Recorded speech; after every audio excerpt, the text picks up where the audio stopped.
ഹരേ കൃഷ്ണ, ജയ ശ്രീ രാധേ രാധേ. നാളെ കുബേര പഞ്ചമിയാണ്. വെള്ളിയാഴ്ചയും പഞ്ചമി തിഥിയും ചേർന്ന് വരുന്നത് കൊണ്ട് ഈ പഞ്ചമിയെ ശ്രീ പഞ്ചമി എന്നും പറയപ്പെടുന്നു.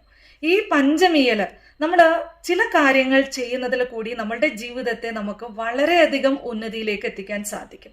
സാമ്പത്തികമായി ഉയർച്ച നേടാനും സകല സൗഭാഗ്യങ്ങളെയും നമ്മളുടെ ജീവിതത്തിൽ ആകർഷിക്കാനും അഷ്ട ഐശ്വര്യങ്ങളോടുകൂടി ഭൂമിയിൽ നമുക്ക് ജീവിക്കാനും സഹായിക്കുന്ന ഒരു ദിവസം കൂടിയാണ് ശ്രീ പഞ്ചമി എന്ന് പറയുന്നത്. ഈ പഞ്ചമി തിഥിയിൽ ചെയ്യേണ്ടുന്ന 3 കാര്യങ്ങളെ കുറിച്ചാണ് നിങ്ങൾക്ക് പറഞ്ഞു തരുന്നത്.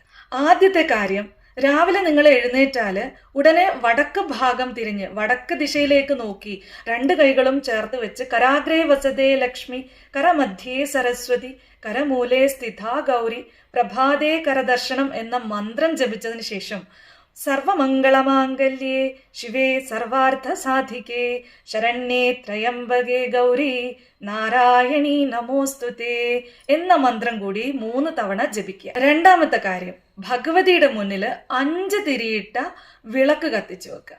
5 തരം ഫ്രൂട്ട്സുകൾ ദേവിക്ക് നിവേദ്യമായിട്ട് വെക്കുക, അല്ലെങ്കിൽ പലഹാരങ്ങൾ നിവേദ്യമായിട്ട് വെക്കുക.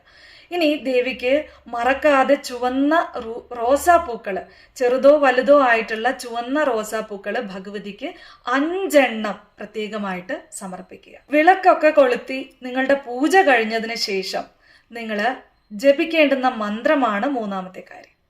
മന്ത്രം ഇതാണ്: ഓം സർവസമ്പത് പ്രദാത്രിയേ നമ. ഈ മന്ത്രം നിങ്ങൾ 108 തവണ ജപിക്കണം.